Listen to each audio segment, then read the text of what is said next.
যারা লজ্জাস্থানের হেফাজত করবে, অবৈধ ব্যভিচার করবে না। নবী বলেন, ও আমার উম্মতের লোকেরা, মা বোনেরা, নারী পুরুষ, শোনো, এই কোয়ালিটি যদি তোমার ভিতরে তৈরি হয়ে যায়, আমি নবী নিজে তোমাকে জান্নাতে নিয়ে যাব।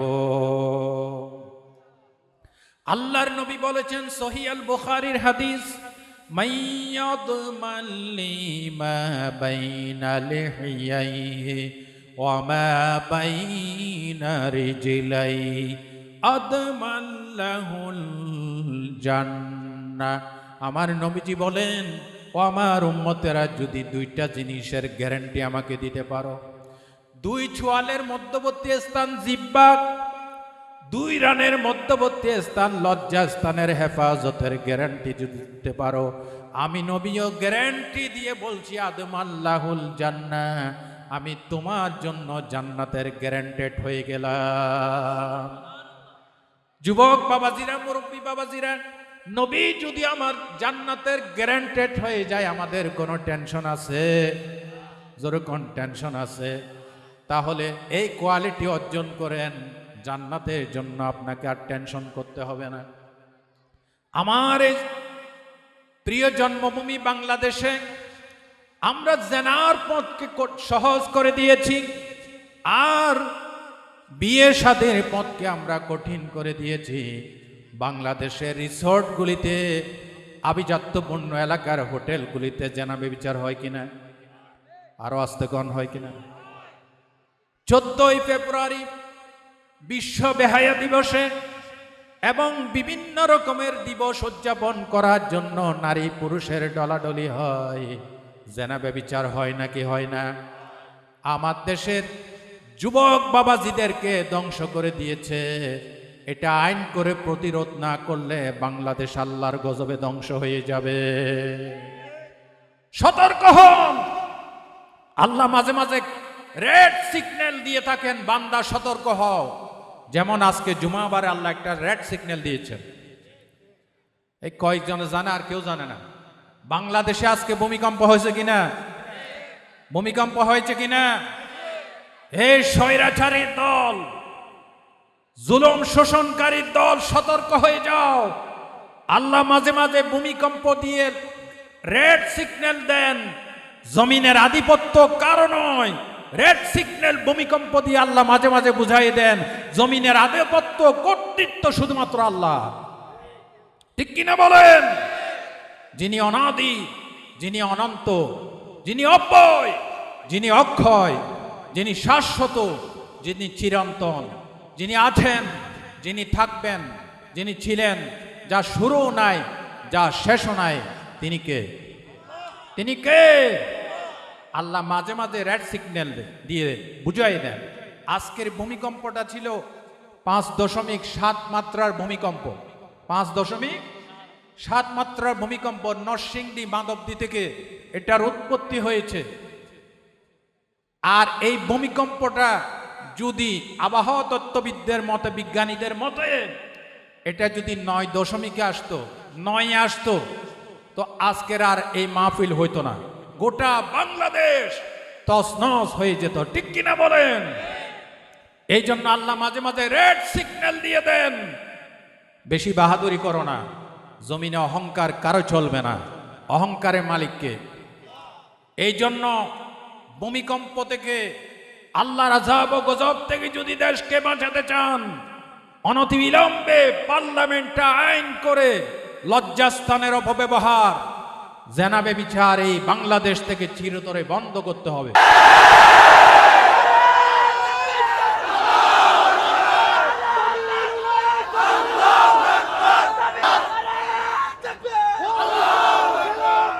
জামাত ইসলামের ভাইরা, চরমনার ভাইরা, শর্ষিনার ভাইরা, নিজাম ইসলাম পার্টির ভাইরা, যারা এই দেশকে ভালোবাসেন, আমরা বিএনপি, জামাত, সব দল, এখানে সবার কৃতিত্ব স্বৈরাচার বিদায় করার ক্ষেত্রে সকলের অগ্রণী ভূমিকা পালন করেছে। ঠিক কিনা বলো?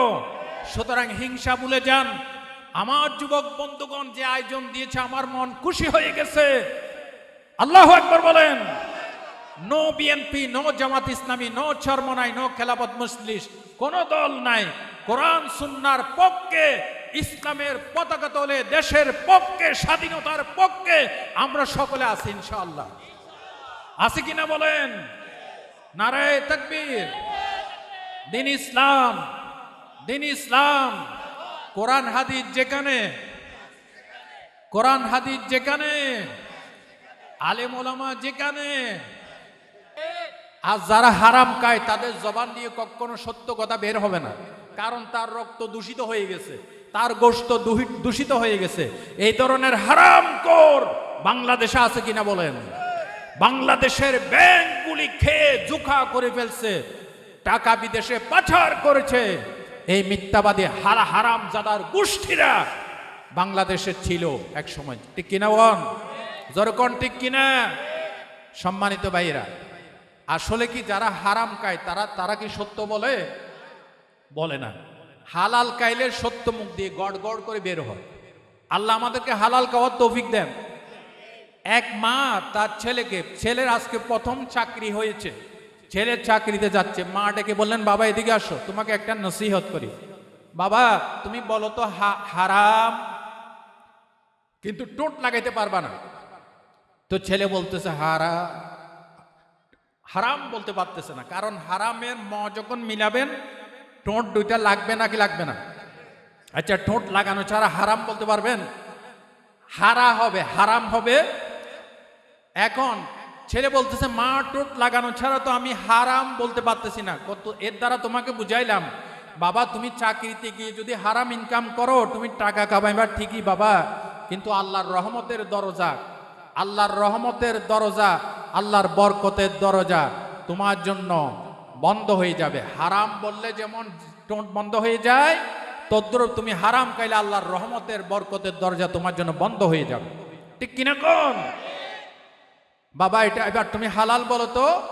তো ছেলে বলতেছে, মা হালাল, এই যে আমি বলে বলছি হালাল। হালাল বলতে কি ঠোঁট লাগানো লাগে?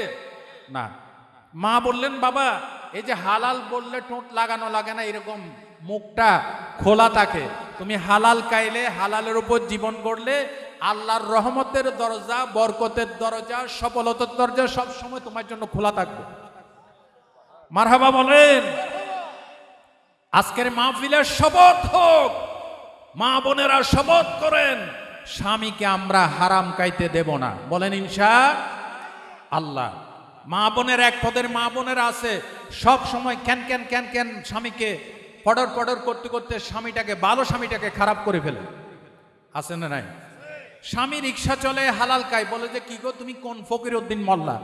আমার খালাতো বোনের জামাই, মামাতো বোনের জামাই, তাদের ঘরে TV, fridge, dish antenna, wifi connection, তুমি কোন ফকির উদ্দিন মোল্লা? এই বকর বকর করতে করতে স্ত্রীকে খুশি করার জন্য এই স্বামী না পেরে হারাম খাওয়া শুরু করে।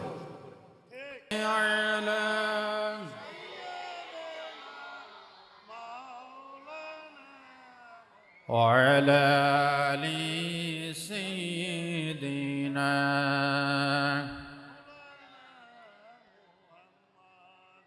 بلغ العلا بكماله كشف الدجى بجماله حسنت جميع خصاله صلوا عليه وآله قدموں میں مصطفیٰ کی میرا مزار ہوتا اوکا کے پاک ہوتی میں کا کے سار ہوتا بلغ العلا بکمالہ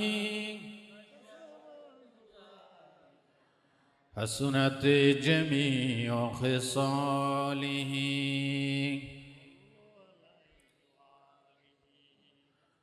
আমাকে দাও সেই ঈমান আল্লাহ মেহেরবান, আমাকে দাও সেই ঈমান আল্লাহ মেহেরবান, যে ঈমান শাহাদাতে অসংকোচে, যে ঈমান শাহাদাতে অসংকোচে গাই জীবনের গান।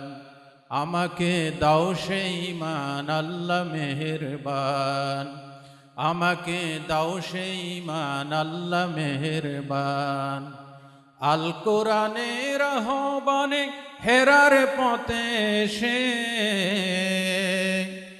জীবন দেবার স্বপ্ন ছিল দিনকে ভালোবেসে। আল কোরআনের আহ্বানে হেরার পথে এসে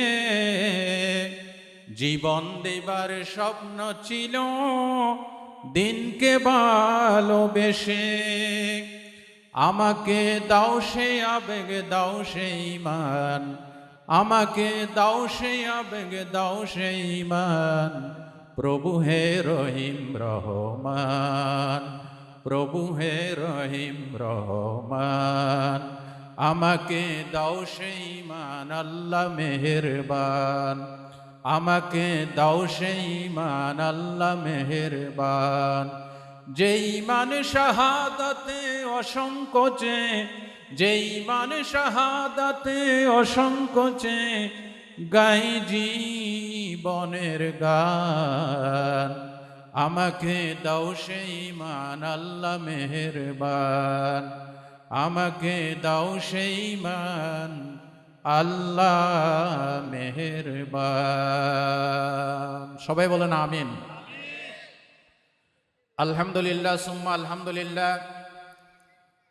চট্টগ্রাম 10 নং ওয়ার্ড আকবর শাহ তানাদিন এনআর স্টিল ও মীর আউলিয়া রহমতুল্লাহ আলাই এলাকার যুব সমাজের উদ্যোগে দ্বিতীয়তম আজকের এই নান্দনিক সৌন্দর্যমণ্ডিত চমৎকার তাফসীরুল কোরআন মাহফিলের পরম শ্রদ্ধাভাজন সভাপতি,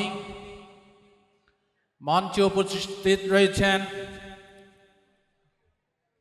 জাতীয় সংসদ নির্বাচনের ক্যান্ডিডেট, ইসলামী আন্দোলনের মনোনীত প্রার্থী, আমার এই শুভাকাঙ্ক্ষী, মুহিব্বি ও মুখলেসি, বিশিষ্ট আলেমে দিন, সর্বজন শ্রদ্ধেয় ব্যক্তিত্ব, সামাজিক ব্যক্তিত্ব, ইসলাহুল উম্মাহ ক্যাডেট মাদ্রাসার সম্মানিত প্রতিষ্ঠাতা পরিচালক, প্রিন্সিপাল কারি দিদারুল মাওলা সাহেব হাফেজাহুল্লাহ, মডেলের নিচে সমবেত দিনদার, ইমানদার, কোরআন প্রিয়, ইসলাম প্রিয়, সর্বস্তরের তৌহিদপন্থী ইসলাম প্রিয় ভাইয়েরা, তরুণ আর যুবক বন্ধুগণ, পর্দার আড়ালে মা এবং বোনেরা, আসসালামু আলাইকুম ওয়া রাহমাতুল্লাহি ওয়া বারাকাতুহু।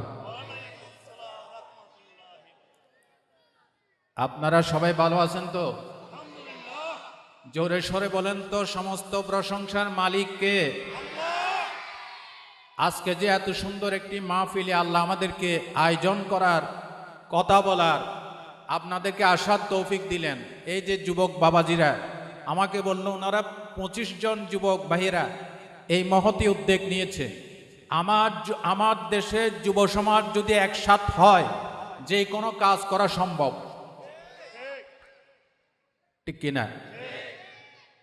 5ই আগস্ট স্বৈরাচারকে বিদায় করার জন্য বিএনপি, জামাত ইসলামী, চরমনাই, খেলাফত, যে পথের হোক, সমস্ত যুবকরা একই প্ল্যাটফর্মে এসেছে, স্বৈরাচার পালিয়ে যেতে বাধ্য হয়েছে, ঠিক কিনা বলেন? তার মানে ইসলামের জন্য, আমি বলতে যাচ্ছি, ইসলামের জন্য, কোরআনের জন্য যদি যুবকরা আগে আসে, ইসলাম বিজয় হবে, কোরআন বিজয় হবে ইনশাআল্লাহ। এত সুন্দর একটি মাহফিলে আপনারা আসতে পেরে খুশি নাকি বেজার? এবার জোরে সোরে বলেন তো আলহামদুলিল্লাহ। সম্মানিত ভাইরা, আমার অনুরোধ থাকবে, আমি গুনাহগার, যতক্ষণ আমার কথাগুলি বলতে থাকবো, আপনারা এই জান্নাতের বাগান থেকে কেউ বাহিরে যাবেন না, কারণ আপনারা জান্নাতের বাগানেই বসে আছেন, ঠিক না বেঠে? আসুন ভূমিকা লম্বা না করে কোরআন সুন্নাহর আলোকে আপনাদের সামনে দুই একটি কথা বলবো।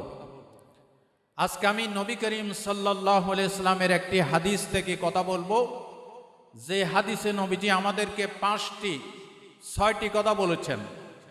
ইনশাআল্লাহ আমরা শুনব, বলেন ইনশা। হযরত উবাদা ইবনে সামিত রাদিয়াল্লাহু তাআলা আনহু এই হাদিস কানা বর্ণনা করেছেন। এই হাদিসটা সিলসিলায়ে সহিহার ভিতরে ইবনে খুজাইমা, ইবনে হিব্বান, হাকিম এবং তাবরানী সহিহ সনদে এই হাদিস কানা বর্ণনা করেছে। আল্লাহর নবী বলেছেন, আন্না রাসূলুল্লাহ সাল্লাল্লাহু আলাইহি ওয়াসাল্লাম ক্বালা ইদমানু লি সিত্তাম মিন আনফুসিকুম আদমাল্লাকুমুল জান্নাহ। আল্লাহর নবী বলেন, ও আমার উম্মতেরা, তোমরা যদি আমাকে 6টা জিনিসের হেফাজতের গ্যারান্টি দিতে পারো, আমি নবী তোমাদেরকে জান্নাতে নেওয়ার গ্যারান্টি দিয়ে দিলাম। তার প্রথম জিনিস হচ্ছে, নবীজি বলেন, উসদুকু ইযা হাদ্দাসতুম, যখন কথা বলবে তোমরা সত্য কথা বলবে। কথা বললে কি কথা বলবে? এবার জোরে সোরে বলেন তো, এনআর স্টিলের এলাকার, মিরাউলিয়ার এলাকার বাহিরা যুবক বাবাজিরা, আমরা যে কথা বলি জিহ্বা নড়াচড়া করে, এই কথা বলার শক্তি কে দিয়েছেন? আরো জোরে বলেন। আপনার মতো আমার মতো অনেকে জিহ্বা আছে, দাঁত আছে, ঠোঁট আছে, কথা বলতে পারে না। নাম কি? বোবা। আল্লাহ যে আপনাকে আমাকে কথা বলার তৌফিক দিয়েছেন, এই জিহ্বা দিয়ে কি আল্লাহর দেওয়া জিহ্বা দিয়ে আল্লাহ মিথ্যা কথা বলার জন্য জিহ্বা দিয়েছেন? আরো জোরে কোন। সত্য কথা বলার জন্য, ইসলামের পক্ষে বলার জন্য, দেশের স্বাধীনতার পক্ষে বলার জন্য, কোরআন সুন্নাহর পক্ষে বলার জন্য, তাওহীদের পক্ষে, রিসালাতের পক্ষে বলার জন্য, শিরক ও বেদাতের বিরুদ্ধে বলার জন্য, তাগুতপন্থীদের বিরুদ্ধে বলার জন্য এবং যাবতীয় কুসংস্কার বেদাতের বিরুদ্ধে বলার জন্য, সমস্ত বাতিলদের বিরুদ্ধে বলার জন্য আল্লাহ জিহ্বা দিয়েছেন। ঠিক না বেটি? এই জিহ্বা দিয়ে মিথ্যা কথা বলা যাবে? আল্লাহ রাব্বুল আলামিন সূরাতুল বালাদের ভিতরে বলেন, আলাম নাজআল লাহু আইনাইনি ওয়া লিসানাও ওয়া শাফাতাইন। আল্লাহ তাআলা বলেন, বান্দা, আমি কি তোমাকে দেখার জন্য 2টা চোখ দেই নাই? কথা বলার জন্য 2টা ঠোঁট, একটা জিহ্বা দেয় নাই? কে দিয়েছেন? আল্লাহ নিজেই অঙ্গুলি সংকেত দিয়ে আল্লাহ পাক খোঁটা দিয়ে দেখায় দিচ্ছেন, বান্দা, আমি কি তোমাকে কথা বলার জন্য 2টা ঠোঁট দেয় নাই, জিহ্বা দেয় নাই? একটু লক্ষ্য করেন কথাগুলি কিভাবে আল্লাহ ডেলিভারি দেন। জিহ্বা নড়াচড়া, ঠোঁট নড়াচড়া করার মাধ্যমে কথা ডেলিভারি হয়।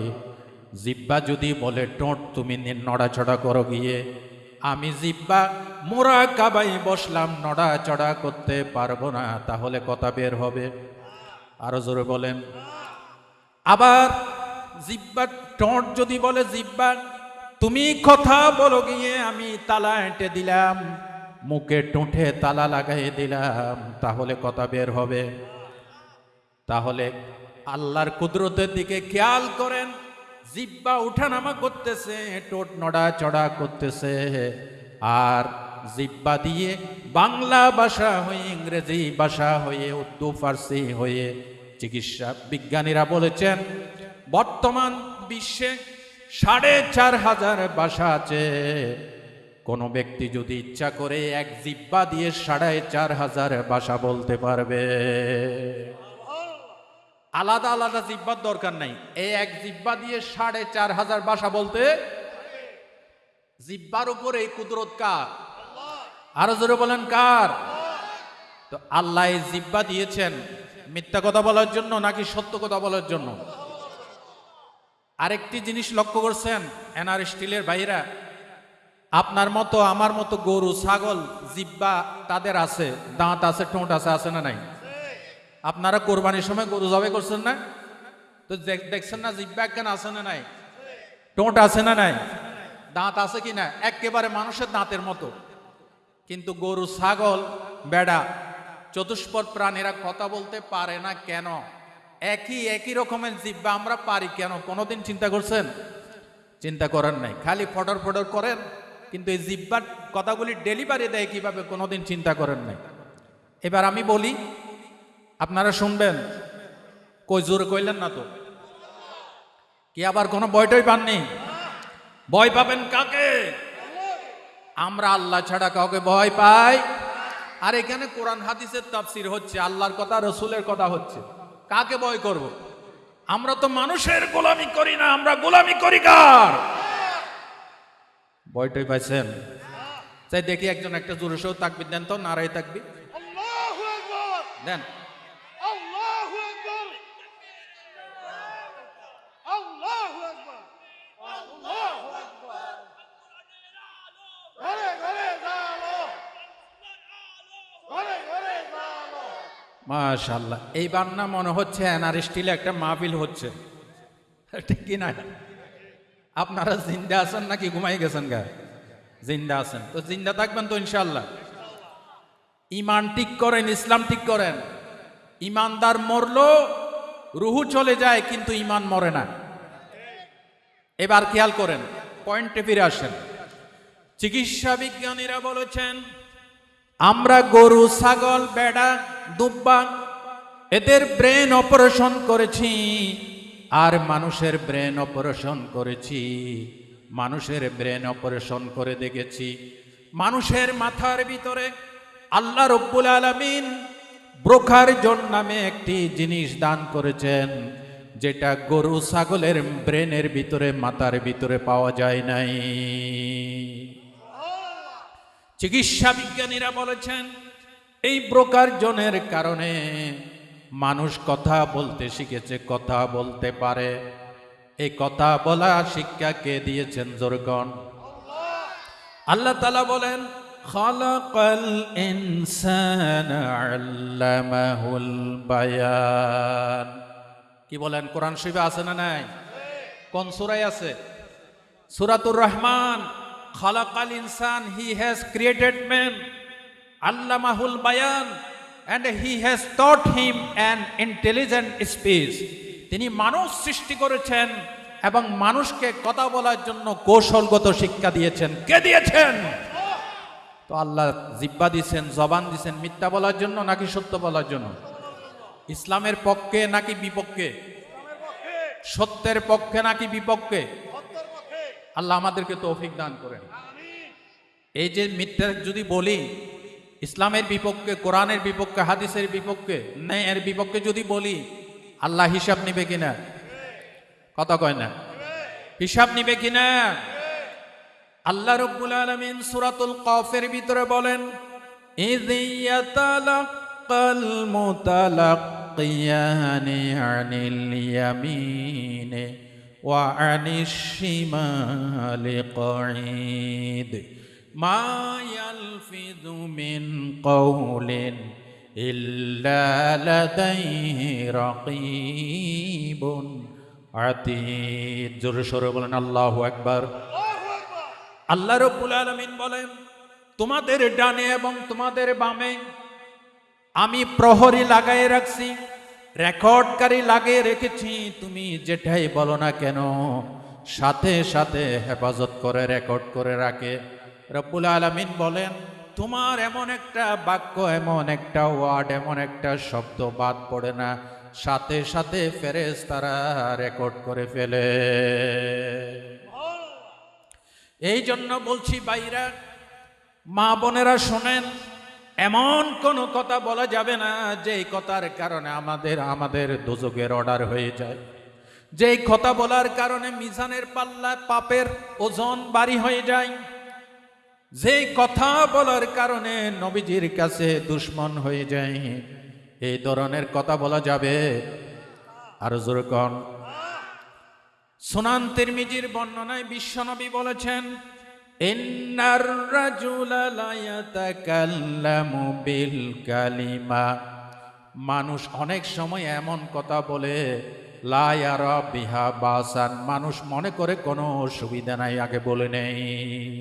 এমন কথা বলে মনে করে কোনো অসুবিধা না, আর কইলে আমার কি অসুবিধা কি? মাইকের সামনে যখন কথা বলে তখন হুঁশ থাকে না, কোরআন হাদিসের বিরুদ্ধে কথা বলে, আলেম ওলামার বিরুদ্ধে কথা বলে, দাড়ি টুপির বিরুদ্ধে কথা বলে। এক শ্রেণী আছে কিনা? আরো যেরকম আছে কিনা? যারা দাড়ি টুপি দেখলেই বলে জঙ্গি, মৌলবাদ,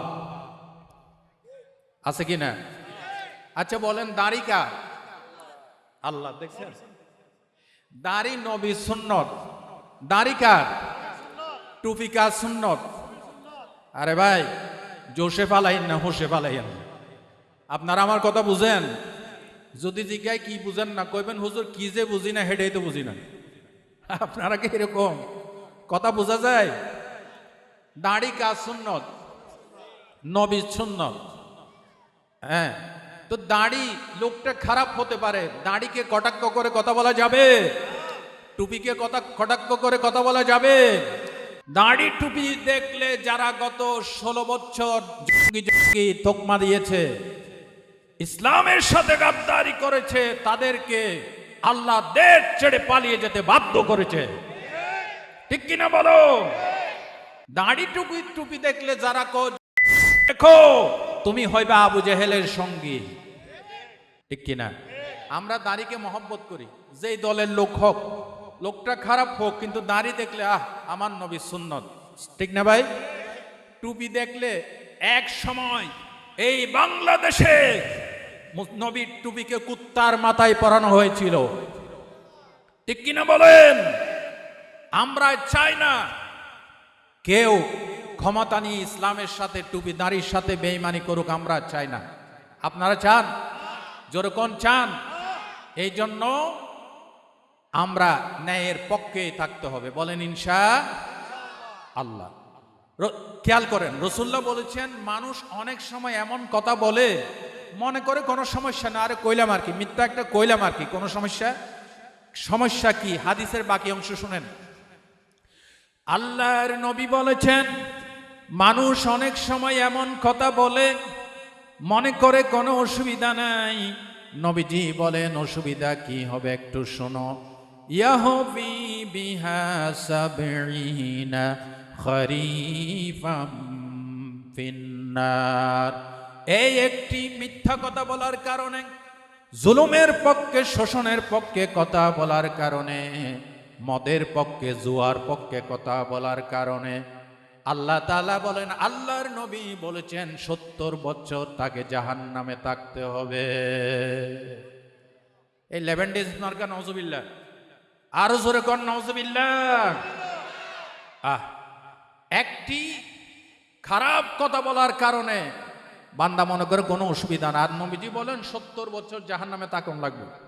আল্লাহ আমাদেরকে মাফ করেন। তাহলে এই জিহ্বা দিয়ে সত্য বলবো নাকি মিথ্যা বলবো?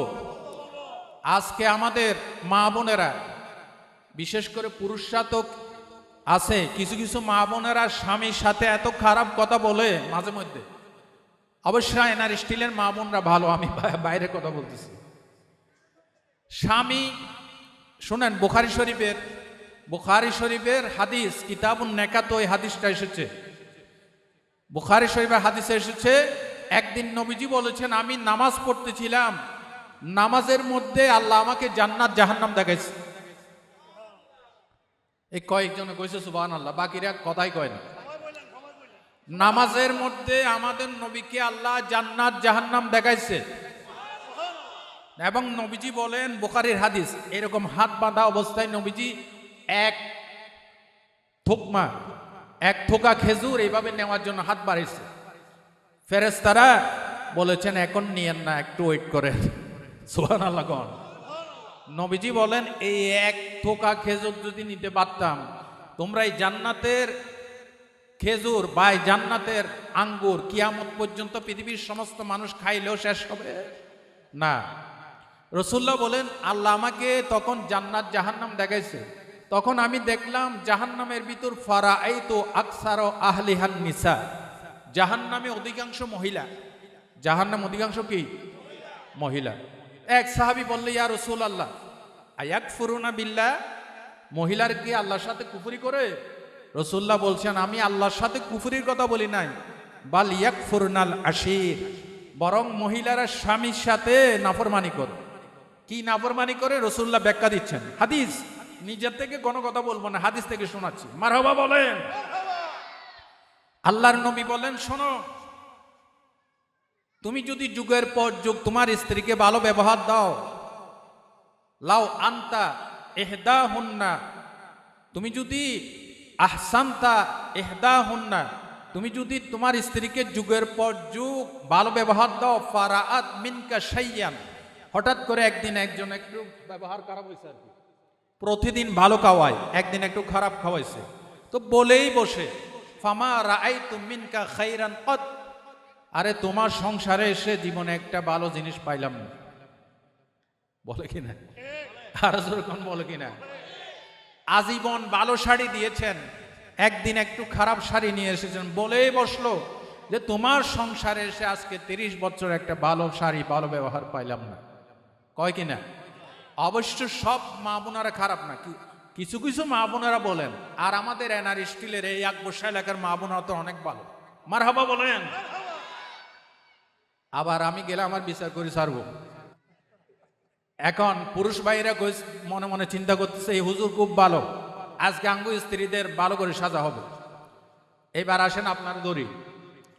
মা বোনেরা যেমন এক শ্রেণীর পুরুষ নির্যাতনকারী মহিলা আছে, আবার কিছু নারী নির্যাতনকারী পুরুষও আছে না নাই?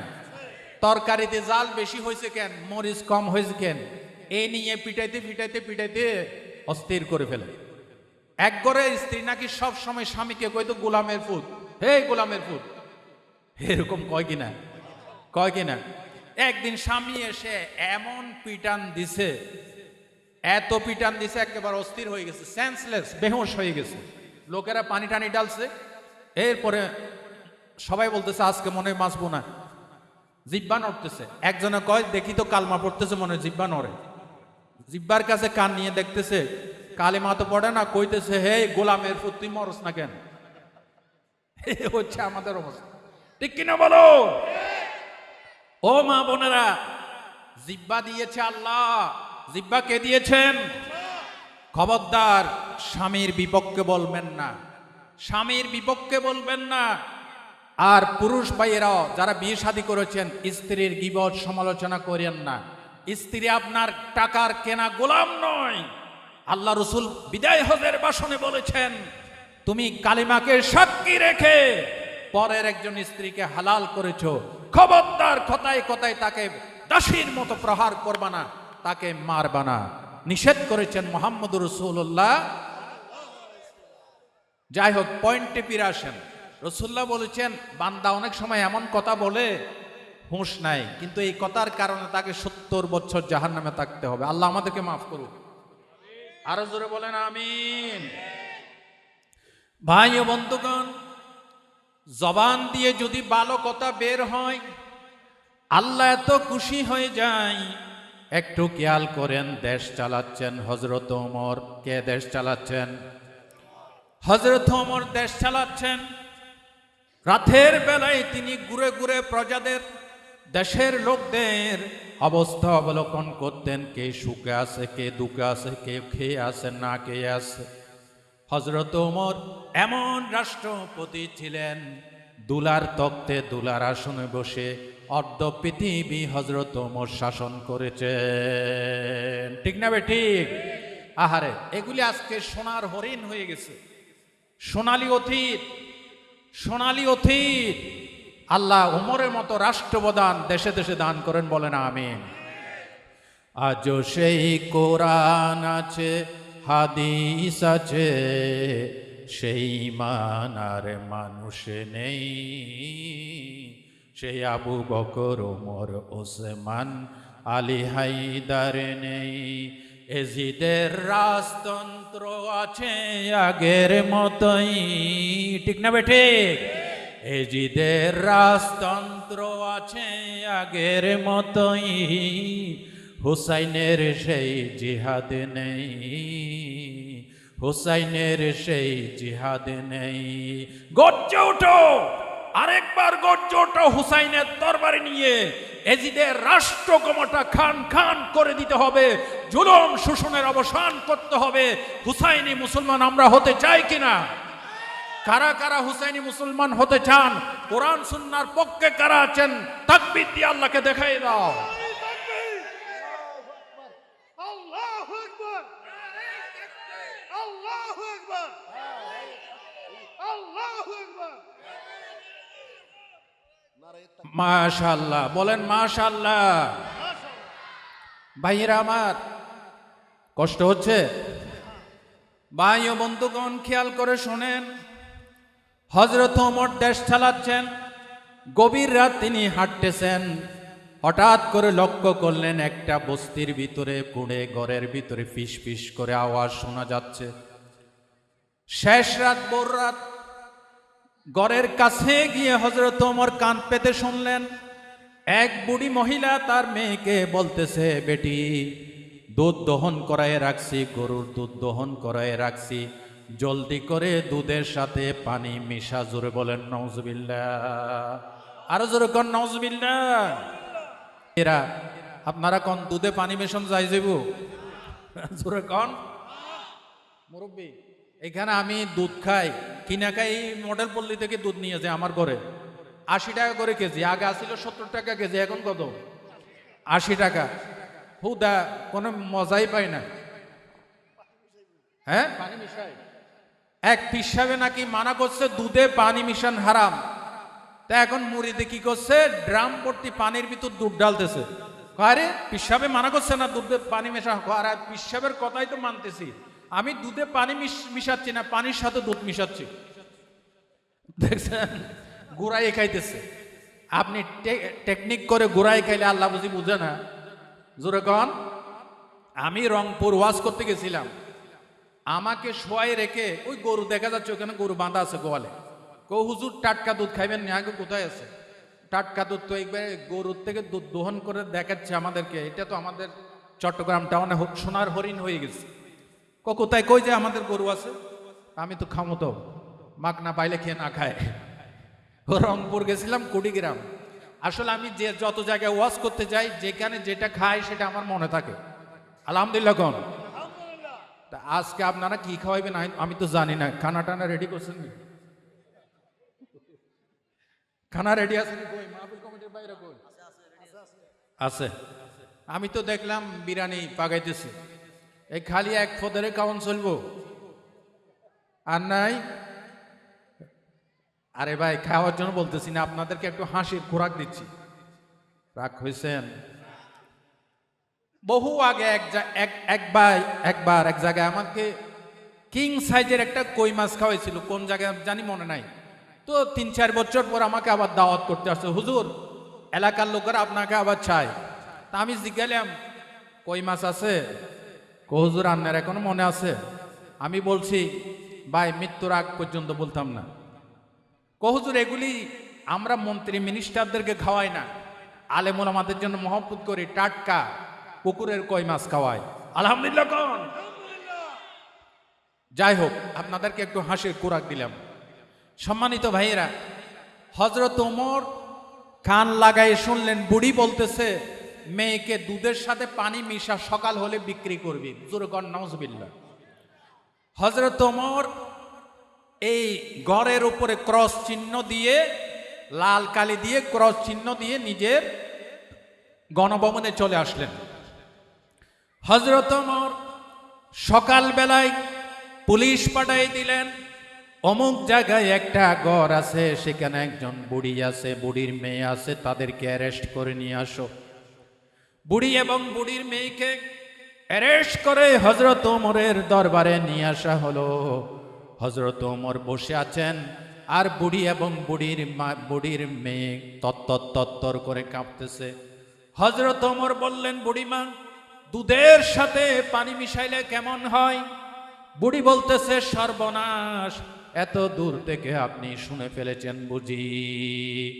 হযরত ওমর বলেন, দূর থেকে শুনে নে, আমি তোমাদের পিছনে গোন্ডাগিরি করি। কারণ দেশ আমার দেশে যদি অন্যায় অসত্য হয়, মদের ব্যবসা হয়, জুয়ার ছড়াছড়ি হয়, হারামের ছড়াছড়ি হয়, আমি ওমরকে জবাব দিতে হবে। কথা ঠিক কিনা বলেন? হযরত ওমর বললেন, বুড়িমা, দুধের সাথে পানি মিশাইলে কেমন হয়? বুড়ি এবার তত্তর করে কাঁপতেছে, বলেন, আমিরুল মুমিনিন, আল্লাহর ওয়াস্তে আপনি আমাকে মাফ করে দেন, জিন্দেগিতে ভুল আর করব না। হযরত ওমর বলেন, বুড়িমা, আমি আপনার বিচার করার জন্য ডাকি নাই। আপনার গর্বে একজন নেককারিনী সৎ মহিলা, ভালো একটা মেয়ে আপনি জন্ম দিয়েছেন। এই মেয়েটা বলেছে, কেউ না দেখো, কোমর দেখবে, আমি দুধে পানি মিশাইতে পারবো না। বলেন আল্লাহু আকবার।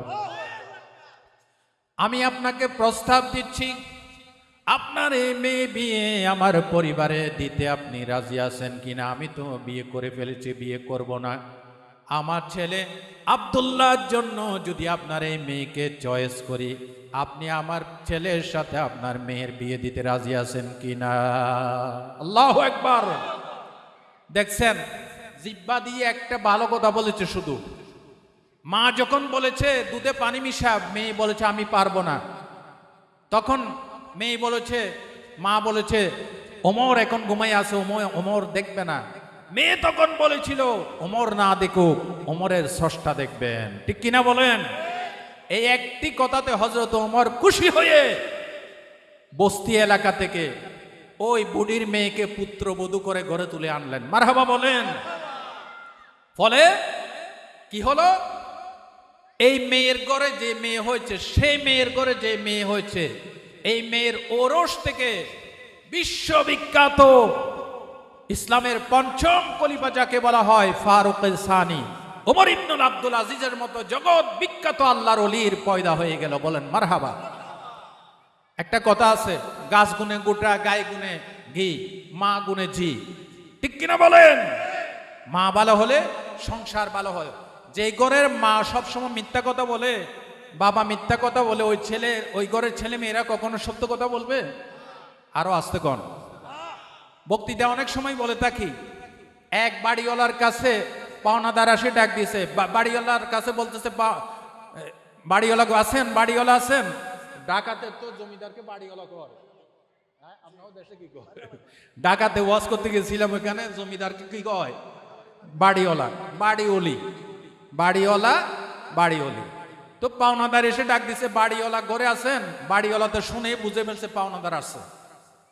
তো এখন ছেলেকে বলতেছে, যে বাইরে গিয়ে বলবি সালাম দিয়ে যে আমার আব্বা বাসায় নাই। এই ছেলেকে সত্যের ট্রেডিং দিচ্ছে নাকি মিথ্যার ট্রেডিং দিচ্ছে? মিথ্যার ট্রেডিং দিচ্ছে বাবা। ছেলেও চমৎকার ছেলে, বাইরে গিয়ে গেটের বাইরে গিয়ে বলতেছে, আসসালামু আলাইকুম, আমার আব্বা কইছে আমার আব্বা নাকি বাসায় নেই। বলেন, এই ছেলে কি বড় হয়ে মিথ্যা বলবে নাকি ঘোড়ার ডিম বলবে? জোরে বলেন। আমার দেশের বাচ্চারা যখন ঘুমায় না, একটু খেয়াল করেন, সত্যের উপর ট্রেডিং দিচ্ছি। আল্লাহ আমাদেরকে আমল করার তৌফিক দান করেন। মক্কা শরীফের মা বোনেরা বাচ্চা যখন ঘুমায় না, তখন তারা নাতে রসুল গায়ে, তলা আল বাদুরু আলাইনা। বলেন, এটা জানেন না? এটা তুমি বুঝতো সবাই, আমি তো বলছি আপনারা জানেন। তলা আল বাদুরু আলাইনা মিন সানি শুকুরু আলাইনা মাদা আলিল্লাহি দা। মারহাবা বলেন। এইভাবে মক্কা শরীফের, মদিনা শরীফের মা বোনেরা বাচ্চা যখন ঘুমায় না, কানের কাছে নাতে রসুল শিখায়, নাতে রসুল শোনায়, কোরআন তেলাওয়াত শোনায়। বলেন, এই বাচ্চা ভালো হবে না খারাপ হবে? আর আমার দেশের মা বোনেরা, চট্টগ্রামের মা বোনেরা, ঢাকার মা বোনেরা, কুষ্টিয়া, দিনাজপুর, রাজশাহীর এলাকার মা বোনেরা, আমাদের এই এরিয়ার মা বোনেরা বাচ্চা যখন ঘুমায় না, তারা কি কোরআন তেলাওয়াত শোনায়? বরং তারা মিথ্যার বীজ বপন করে কচি বাচ্চার কানের গোড়ায় বলে কি, ঘুম পারানি মাসি পিসি আই ঘুম রে বাগাই রে পেতনি রে। এবার কোন বাঘ আইছিল? জোরে কোন বাঘ আসছিল? আসলে কি এই বাচ্চার কাছে পেতনি আসছিল? কচি বাচ্চার কানের গোড়ায় নিজের গর্ভধারিণী মা মিথ্যার বীজ রোপণ করে। বলেন এই ছেলে বড় হয়ে মিথ্যা বলবে নাকি সত্য বলবে? মিথ্যাবাদী, এর বাবাও মিথ্যাবাদী, এর মায়ও মিথ্যাবাদী, 14 গোষ্ঠী মিথ্যারবাদী।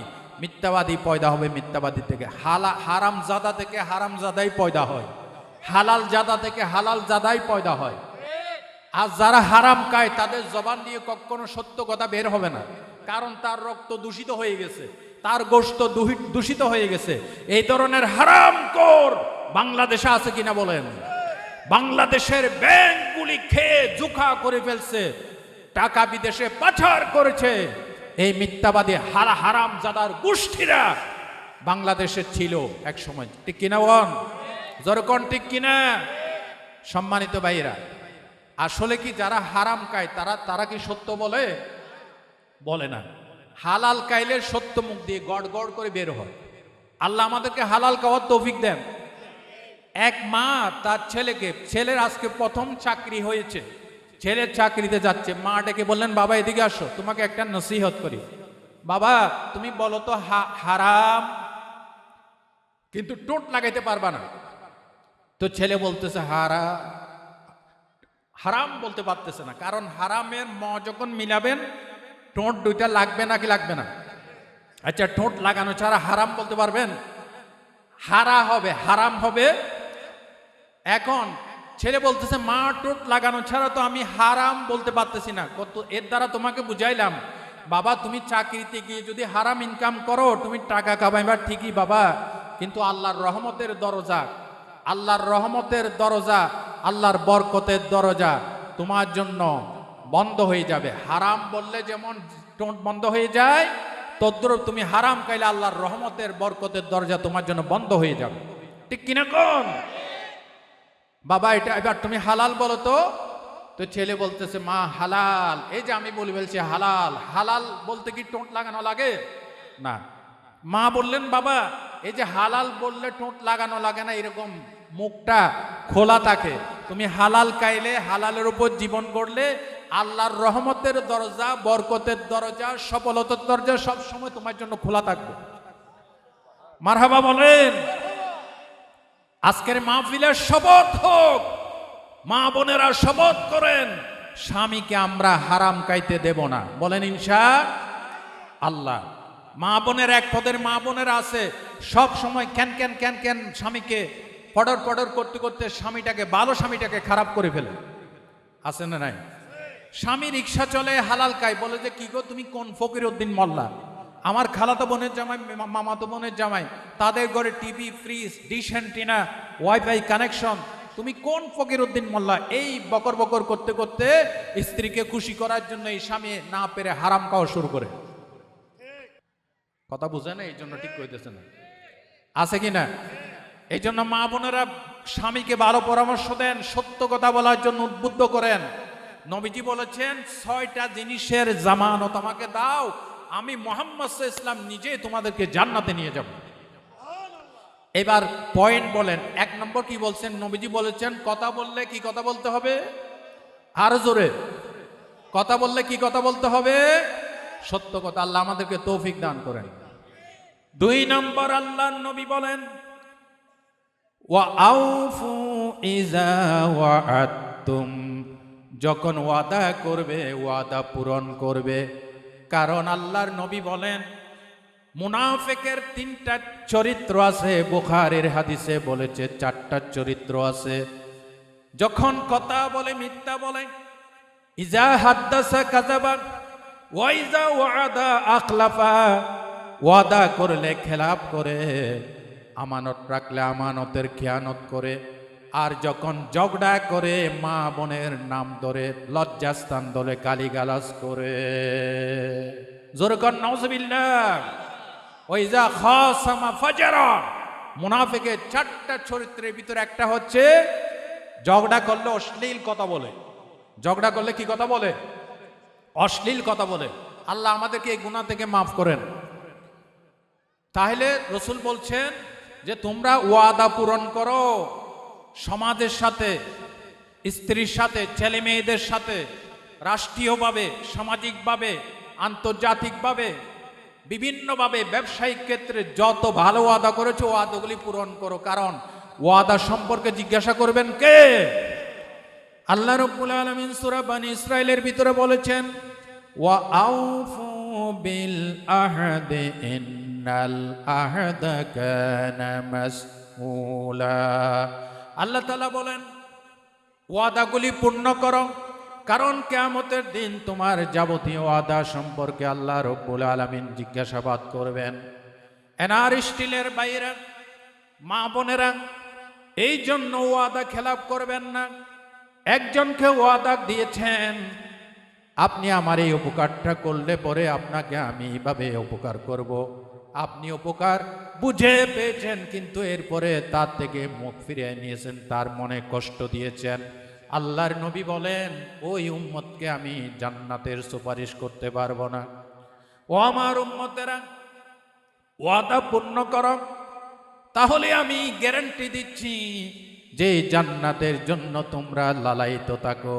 ওই জান্নাতে তোমাকে প্রবেশ করতে হবে না, আমি নবী হাত ধরে তোমাকে জান্নাতে নিয়ে যাব। আমরা ইনশাআল্লাহ। 3 নাম্বার নবীজি বলেছেন, ওয়া আদ্দু ইজা তুমেনতুম, যখন তোমার কাছে কেউ আমানত রাখে তখন এই আমানতের খেয়ানত করিও না। বলেছেন মুহাম্মদুর রাসূলুল্লাহ, আপনার কাছে একজনে 10,000 টাকা আমানত রাখছে, ভাই আমার টাকাটা অমুক ডেটে নিয়ে যাব। অমুক ডেট আসার আগে আপনি তার টাকা পয়সা খেয়ে লাপাত্তা। এটা কি আমানত রক্ষা করা হলো নাকি বিশ্বাসঘাতকতা হলো? বিশ্বাসঘাতকতা হলো। সে কি নবীর সুপারিশ পাবে? এইভাবে ব্যক্তিগত আমানত, ব্যবসায়িক আমানত, রাষ্ট্রীয় আমানত, ধর্মীয় আমানত, স্ত্রীর কাছে স্বামীর আমানত, স্বামীর কাছে স্ত্রীর আমানত, প্রতিবেশীর কাছে প্রতিবেশীর আমানত, আছে কিনা? এই সমস্ত আমানত রক্ষা করতে হবে। আমি আপনার কাছে টাকা পাই, আমার টাকা নিচ্ছেন, আপনি বলেছেন আপনার ঋণ দিয়ে দেব, কিন্তু আপনি আমার টাকা পয়সা খেয়ে লাপাত্তা হয়ে গেছেন, তার জন্য নবীর সুপারিশ হারাম। তার জন্য নবীর সুপারিশ কি? আমার দেশে অনেক অনেক এরকম জাহেল মূর্খ প্রতারক আছে যারা মানুষের টাকা পয়সা নিয়ে আর ফেরত দিতে চায় না, আছে কিনা বলেন? এখন বুখারী শরীফ থেকে কিতাবুল কাফালা জামিন অধ্যায় থেকে একটি ঘটনা আমি নিয়ে আসবো। দেখেন ঋণ পরিশোধের চমৎকার একটি ঘটনা। এই ভাই পিছনে আওয়াজটা বন্ধ করেন, সবাই বসে যান, সবাই বসে যান, দরুদ শরীফ পাঠ করি আল্লাহুম্মা, জোরে জোরে। বুখারী শরীফের কিতাবুল কাফালা অধ্যায়, বনি ইসরাইলের এক লোক এসেছে এক লোক থেকে ঋণ নেওয়ার জন্য। বলে যে ভাই আপনি আমাকে 1000 দিনার ধার দেন, আমি আপনাকে ডেট অনুযায়ী দিয়ে ফেলবো। বলে ভাই আপনি সাক্ষী নিয়ে আসেন। আমার তো কোনো সাক্ষী নাই, আল্লাহ সাক্ষী। ও ঠিক আছে, সাক্ষী না আনেন, একজন জামিনদার গ্র্যান্টেড, একজন গ্র্যান্টেড জোগাড় করেন। ভাই আমার কোনো গ্র্যান্টেড নাই, আল্লাহ গ্র্যান্টেড। ও ঠিক আছে, অমুক ডেটে আমার টাকা দিয়ে এই নাও 1000 দিনার। এই টাকাটা নিয়ে লোকটা তার এরিয়ায় সমুদ্র পাড়ি দিয়ে জাহাজে উঠে তার দেশে চলে গেলেন। নির্ধারিত দিন যখন এসেছে টাকা দেওয়া, তখন সে টাকা পয়সা নিয়ে সমুদ্রে পাড়ে এসে দেখতেছে যান চলা, সমুদ্র পারাপারের কোনো ব্যবস্থা নাই, জাহাজ নাই, স্টিমার নাই, নৌকা নাই। আরে বাবা আমি যাব কিভাবে, সময় তো পেরিয়ে যাচ্ছে। আমি তাকে ওয়াদা দিয়েছি আমি আজকে তার ঋণ পরিশোধ করব, কিন্তু যাবে কিভাবে, কোনো জাহাজ নাই। এই লোকটি বুদ্ধি করে, জাহাজ যখন পায় নাই, পারাপারের কোনো ব্যবস্থা যখন পায় নাই, একটা বাঁশের টুকরা, কাঠের টুকরা নিয়ে ছিদ্রের ভিতরে একটা চিঠি লিখলেন। একটা চিঠি লিখে বললেন, ভাই আপনার টাকা, আপনার দিনার ফেরত দেওয়ার জন্য আমি সমুদ্রে পাড়ে এসে চেষ্টা করলাম, কোনো জাহাজ পাইলাম না, আর আপনার ওয়াদা রক্ষা করার জন্য প্রাণ চেষ্টা করলাম, পারাপারের ব্যবস্থা পাই না, এই জন্য আমার চিঠি কানা পড়বেন, আর এই বাঁশের কঞ্চির ভিতরে, কাঠের টুকরার ভিতরে 1000 দিনার ঢুকাইয়ে দিলাম। এই 1000 দিনার এবং চিঠি এই কাঠের খণ্ডের ভিতরে দিয়ে সমুদ্রে ছেড়ে দিয়ে বলতেছে, আল্লাহ তোমার অমুক বান্দা আমাকে দিনার দাঁত দেওয়ার সময় বলেছিল সাক্ষী দেওয়ার জন্য, আমি সাক্ষী দিতে পারি নাই, বলেছি আল্লাহ সাক্ষী। আমাকে বলেছে জামিনদার হওয়ার জন্য, জামিনদার দিতে পারি না, বলেছি আল্লাহ জামিনদার। রব্বুল আলামিন তুমি দেখতেছো আমি অপারক হয়ে গেছি, কিভাবে টাকা পৌঁছাবো। তোমার আপন কুদরত দিয়ে তুমি এই বাঁশের টুকরার ভিতরে, কাঠের টুকরার ভিতরে এই চিঠি এবং টাকা পাওনাদারের কাছে তুমি পৌঁছাইয়া দিও। আল্লাহু আকবার। একটু লক্ষ্য করেন, খেয়াল করেন। আর ওইদিকে যিনি ঋণদাতা পাওনাদার সমুদ্রের পারে সে অপেক্ষা করতেছেন, দেখি কোনো জাহাজ বিরে কিনা, জাহাজ থেকে আমার টাকা পয়সাগুলি নিয়ে ওই ঋণ গ্রহীতা ফিরে আসে কিনা একটু দেখি। একে একে করে অনেক লোকের সাথে দেখা হলো, কিন্তু ওই ঋণ গ্রহীতা ফিরে আসে নাই। এবার লোকটা দূরে লক্ষ্য করতেছে, একটা কাঠের টুকরা বেশে বেশে তার দিকে আসতেছে। এই কাঠের টুকরা যখন কাছে আসলো, ওই লোকটা কাঠের টুকরা নিয়ে বাড়িতে চলে গেল। মনে মনে চিন্তা করলো, এই কাঠটা আমাদের জ্বালানি হিসেবে আমরা চুলায় ব্যবহার করতে পারবো। চুলায় ব্যবহার করার আগে রৌদ্রে শুকাইতে দিয়া, কুড়াল দিয়া যখন এই কাঠের খণ্ডটা যখন দুই টুকরা করেছে, এর ভিতর থেকে চিঠি এবং 1000 দিনার তার হাতে চলে আসলো। আল্লাহু আকবার বলেন। এই লোকটা চিঠি আর দিনারগুলি রেখে দিল। আর কয়েকদিন পর ওই যে যিনি ঋণ নিয়েছিলেন উনি বিভিন্নভাবে যান বাহনে করে চড়ে তার কাছে এসে বললেন, ভাই আল্লাহর ওয়াস্তে আমাকে মাফ করে দেন, আমি নির্ধারিত সময় জাহাজ পাই নাই, যার কারণে আপনার টাকা আপনার দিনার পৌঁছাইতে পারলাম না, ভাই এই নেন আপনার 1000 দিনার। কারণ ওই লোকটা সন্দেহ করেছিল যে সমুদ্র পাড়ি দিয়ে এই কাঠের টুকরা তার কাছে পৌঁছে নাই, এই জন্য বলতেছে ভাই আপনার 1000 দিনার নেন। ওই লোকটাও কথাটা প্রথমে গোপন করে গেছে, বলতেছে ভাই আপনার 1000 দিনার লাগবে না। এরপরে পরে যখন দুইজন একসাথ হলো, কথা বলতে সব ক্লিয়ার হলো, তখন ওই ঋণদাতা বলতেছে, ভাই অমুক ডেটে আমি সমুদ্রের পাড়ে গিয়েছিলাম তোমার খুঁজে, ওইখানে একটা কাঠ পেয়েছিলাম, পানির সাথে বেশি এসেছিল, ওই কাঠটা এসে ছিঁড়ে দেখতেছে এখানে তোমার আমানত চিঠি এবং টাকা আল্লাহ আমার কাছে পৌঁছাই দিয়েছে। এরা জান্নাতে যাবে। এরা কোথায় যাবে? খালি নামাজ পড়ে, যে ডক্টর আলী হোসেন সাহেব কইয়া গেল, শুধু দাড়ি রেখে, দাড়ি নবী সুন্নত ঠিক আছে, কিন্তু দাড়ি রেখে নবী সুন্নত ব্যবহার করে অনেকে ইসলাম বিরোধী কাজ করে, মানুষের টাকা পয়সা নিয়ে ফেরত দেয় না সুফি সাহেব সেজে। এরা কি সুফি সাহেব নাকি শয়তান? যারা মানুষকে কষ্ট দেয়, টাকা পয়সা ফেরত দেয় না। রাসূলুল্লাহ বলেছেন, নাফসুল মুমিনে মুআল্লাকাতুন বিদাইনিহি হাত্তা ইউকদা আনহু, রাওয়াহু তিরমিজি। যতক্ষণ না বান্দার হক বান্দাকে ফিরিয়ে না দেয়, ঋণ মুক্ত না হয়, ততক্ষণ মৃত্যুর পর তার রুহুটা আসমান এবং জমিনের মাঝখানে ফেরেশতারা ঝুলাই রাখে। নাউজুবিল্লাহ বলতে ইচ্ছে করে না? এই জন্য যারা মানুষের আমানত ফিরাই দেন না, আল্লাহর ওয়াস্তে তার হাতে পায়ে ধরে মাপ চেয়ে তার আমানত ফিরিয়ে দিবেন। তাহলে নবী বলেছেন, এই 3 নম্বর কোয়ালিটি যদি থাকে, তুমি যদি আমানতদারি রক্ষা করো, আমি নবী এই হাত ধরে তোমাকে জান্নাতে নিয়ে যাব। আজকে আমাদের সমাজ থেকে আমানতদারি উঠে গেছে, খুবই এসেনশিয়াল জরুরি কথা। এগুলি যদি সমাজে প্রতিষ্ঠিত হয়, সমাজের লোকেরা যদি সত্য কথা বলে, ওয়াদা রক্ষা করে, মানুষের আমানত আদায় করে, বাংলাদেশ সুন্দর হবে কিনা? আরো আস্তে কন, সুন্দর হবে কিনা? এই ধরনের সত্য কথা, আমানতদারি, ধ্যানতদারি দিয়ে পূর্ণ শান্তিপূর্ণ ইনসাফ ভিত্তিক একটি সমাজ বাংলাদেশে আমরা চাই কিনা? আল্লাহ কবুল করুন, জোরে কোন আমিন। সুবহানাল্লাহ, আলহামদুলিল্লাহ, লা ইলাহা ইল্লাল্লাহ, সুবহানাল্লাহ।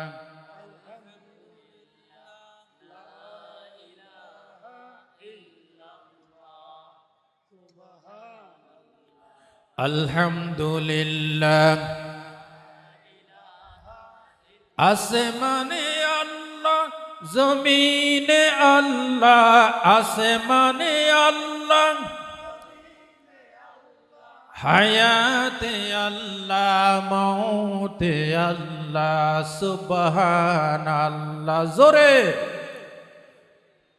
লা ইলাহা সুবহানাল্লাহ।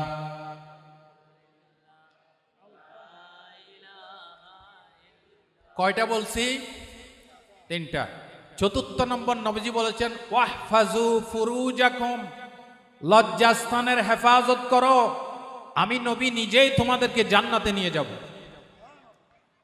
সূরাতুল মুমিনুনের প্রথম কয়েকটি আয়াতের ভিতরে আল্লাহ রাব্বুল আলামিন জান্নাতি বান্দাদের 8টি কোয়ালিটি বর্ণনা করেছেন। এর ভিতরে একটা হচ্ছে ওয়াল্লাযীনা হুম লিফুরুজিহিম হাফিজুন, যারা লজ্জাস্থানের হেফাজত করবে, অবৈধ জেনা ব্যভিচার করবে না। নবী বলেন, ও আমার উম্মতের লোকেরা, মা বোনেরা, নারী পুরুষ, শোনো, এই কোয়ালিটি যদি তোমার ভিতরে তৈরি হয়ে যায়, আমি নবী নিজে তোমাকে জান্নাতে নিয়ে যাব। আল্লাহর নবী বলেছেন সহিহ আল বুখারীর হাদিস, মাইয়াদমান লিমা বাইনা লিহিয়াইহি ওয়া মা বাইনা রিজলাইহি আদমাল্লাহুল জান্নাহ।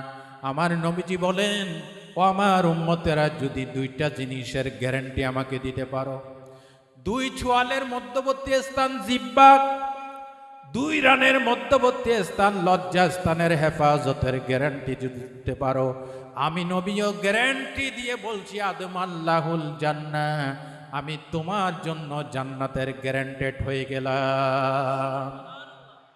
যুবক বাবাজিরা, মুরব্বী বাবাজিরা, নবী যদি আমার জান্নাতের গ্যারান্টেড হয়ে যায়, আমাদের কোনো টেনশন আছে?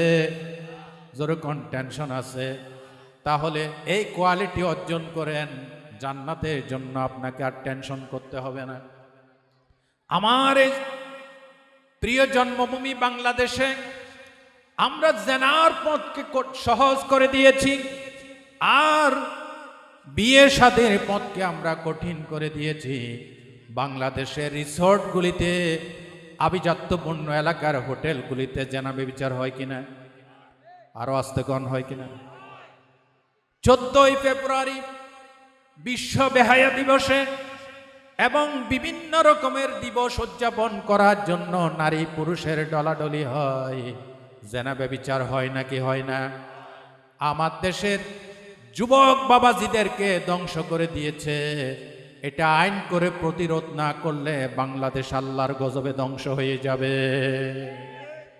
সতর্ক হন। আল্লাহ মাঝে মাঝে রেড সিগন্যাল দিয়ে থাকেন, বান্দা সতর্ক হও। যেমন আজকে জুমাবারে আল্লাহ একটা রেড সিগন্যাল দিয়েছেন। এই কয়েকজনে জানে, আর কেউ জানে না। বাংলাদেশে আজকে ভূমিকম্প হয়েছে কিনা? ভূমিকম্প হয়েছে কিনা? হে স্বৈরাচারী দল, জুলুম শোষণকারী দল, সতর্ক হয়ে যাও। আল্লাহ মাঝে মাঝে ভূমিকম্প দিয়ে রেড সিগন্যাল দেন। জমিনের আধিপত্য কারো নয়, রেড সিগন্যাল ভূমিকম্প দিয়ে আল্লাহ মাঝে মাঝে বুঝাই দেন জমিনের আধিপত্য, কর্তৃত্ব শুধুমাত্র আল্লাহ।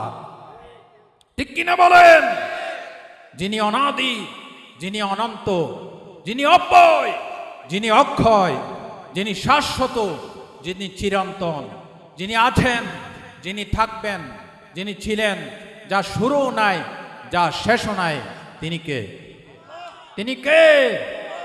আল্লাহ মাঝে মাঝে রেড সিগন্যাল দিয়ে বুঝাই দেন।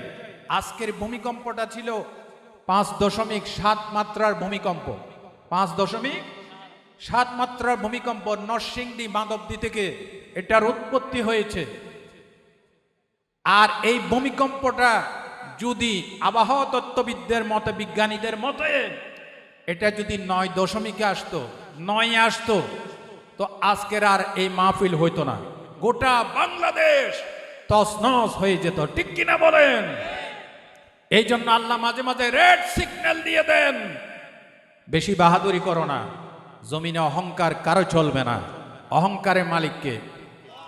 এই জন্য ভূমিকম্প থেকে আল্লাহর আযাব ও গজব থেকে যদি দেশকে বাঁচাতে চান, অনতিবিলম্বে পার্লামেন্টে আইন করে লজ্জাস্থানের অপব্যবহার, জেনাবে বিচার এই বাংলাদেশ থেকে চিরতরে বন্ধ করতে হবে।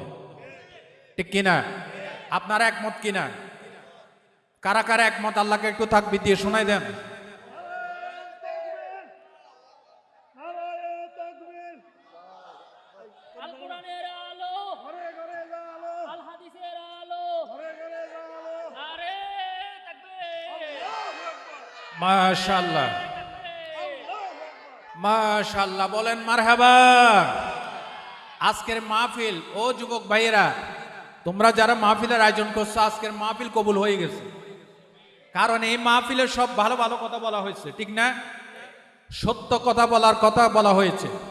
জেনার পক্ষে বলা হয়েছে নাকি বিপক্ষে বলা হয়েছে? পক্ষে, ইসলামের পক্ষে বলা হয়েছে। তাইলে 4টা কোয়ালিটি চলে গেছে। 5ম নাম্বার, নবীজি বলেছেন ওয়াগুদ্দু আবসারাকুম, চোখের দৃষ্টির হেফাজত করো, আমি নবী নিজেই তোমাদেরকে সুপারিশ করি, জান্নাতে নিয়ে যাব। একটু আগেই বলেছি, এই চোখ দিছেন কে? আল্লাহ রাব্বুল আলামিন বলেন আলাম নাজআল লাহু আইনাইন, বান্দারে আমি কি তোমাকে দুটা চোখ দেই নাই? একটা বাচ্চা যখন ভূমিষ্ঠ হয়, আজকেই প্রসব হয়েছে, কচি কাঁচা বেগুনা মাসুম বাচ্চার চোখের দিকে তাকায় দেখবেন কি সুন্দর লাগে। মিটি মিটি করে চোখ বন্ধ করে আবার চোখ খুলে, সুন্দর লাগে কিনা বলেন? আরো জোরে কোন সুন্দর লাগে। এই চোখ কে দিয়েছেন? আল্লাহ বলেন বান্দারে এই চোখের ভিতরে দেখার জন্য ক্যামেরা আমি ফিটিং করে দিয়েছি। বান্দা এই চোখের ভিতরে দেখার শক্তি আমি আল্লাহ দান করে দিয়েছি। চিকিৎসা বিজ্ঞানীরা বলেন মানুষের এই চোখের ভিতরে, এক একটা চোখের ভিতরে আল্লাহ 13 কোটি করে ক্যামেরা ফিটিং করে রেখেছে। কত কোটি ক্যামেরা? 13 কোটি ক্যামেরা আল্লাহ ফিটিং করে রেখেছে। এই ডান চোখে আছে 13 কোটি ক্যামেরা, বাম চোখে আছে 13 কোটি, 13 দুগুণ 26 কোটি ক্যামেরা। আল্লাহ বান্দাকে নেগেটিভকে পজিটিভ করে দেখানোর জন্য আল্লাহ বান্দার চোখের ভিতর আল্লাহ ফিটিং করে রাখছে। আবার 13 কোটি করে তার আল্লাহ চোখের থেকে মাথার পিছনের দিকে নিয়ে গিয়েছে। 13 কোটি সরিষার দানা যদি একসাথ করেন এতগুলি হয়ে যাবে। কিন্তু আল্লাহ কত সূক্ষ্মাতি সূক্ষ্ম ক্যামেরাগুলি ফিটিং করছে, বেশি জায়গা লাগে নাই। আপনার চোখের ভিতরে কুদরত দিয়ে ক্যামেরাগুলি কে ফিটিং করে দিয়েছে? আরো জোরে বলেন, কে দিয়েছে? আল্লাহ শুকর আদায় করেন। আল্লাহ মৃত্যুর আগে দয়া করে আমাদের চোখগুলি নষ্ট করে দিও না। আল্লাহ তুমি দয়া করে চোখ দিয়ে মক্কা দেখার তৌফিক দাও, মদিনা দেখার তৌফিক দাও, কোরআন হাদিস দেখার তৌফিক দাও, ভালো ভালো জিনিস দেখার তৌফিক দাও। তোমার নিষিদ্ধ জিনিস যেন আমরা চোখ দিয়ে না দেখি, বলেন আমিন। এই দুটি চোখ দিয়েছ বলে দেখি যে কত অপরূপ, এই দুটি চোখ দিয়েছ বলে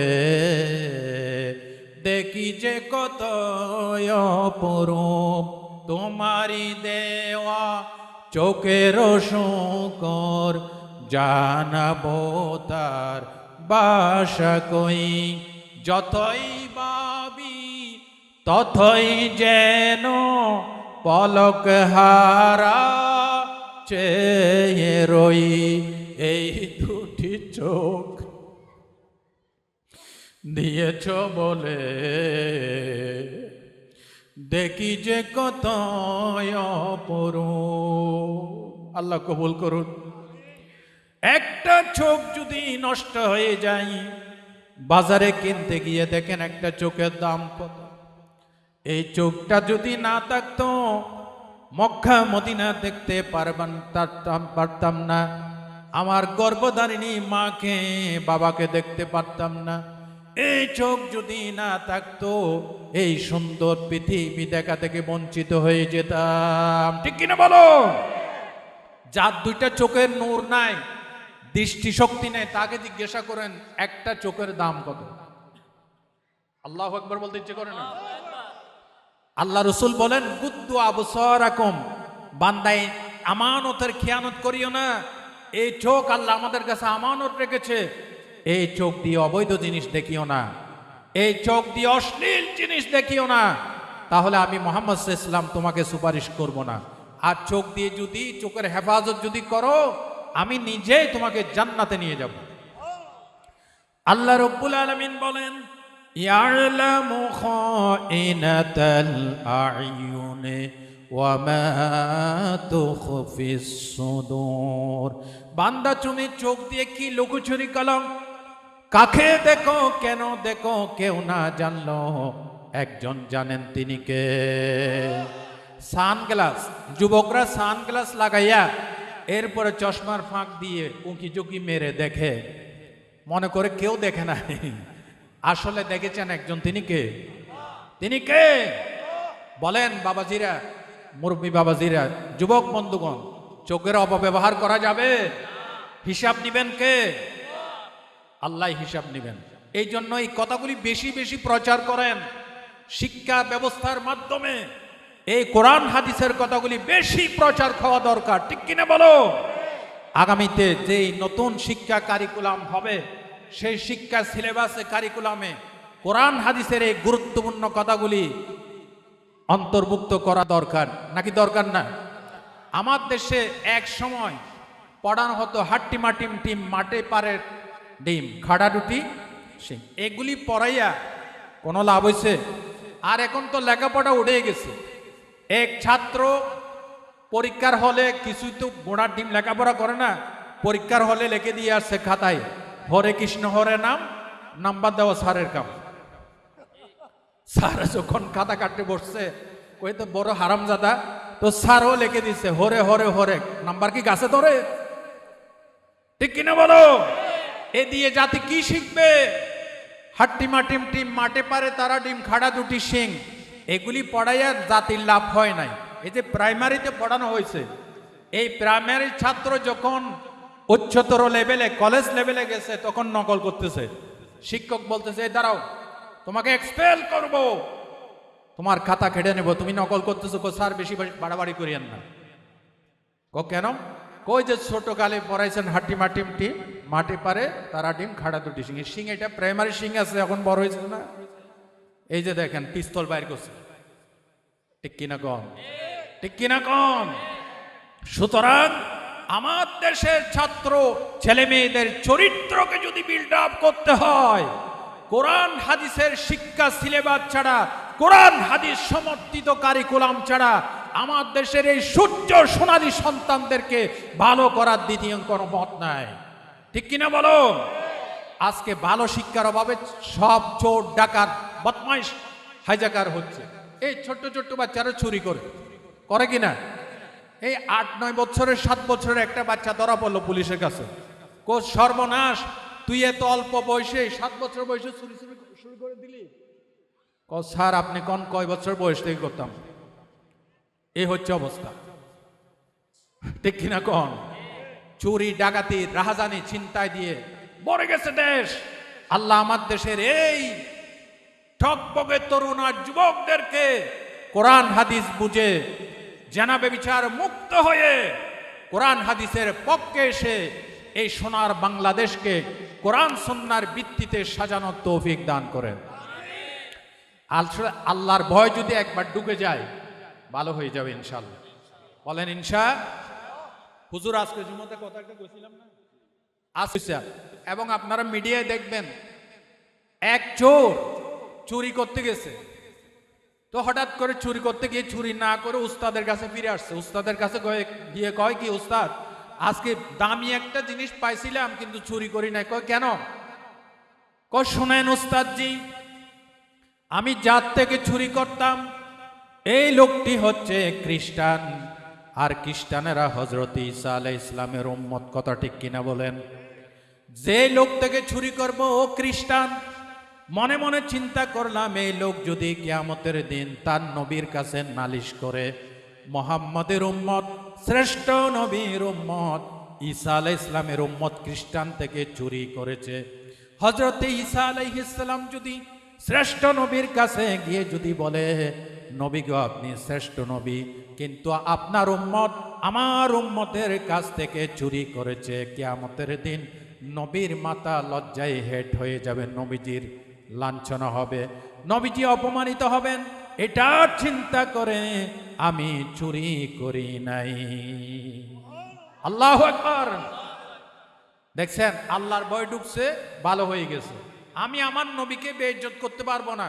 ঈসা আলাইহিস সালামের সামনে আমার নবী বেইজ্জত হবে, এই জন্য চুরি বন্ধ করে দিয়েছি।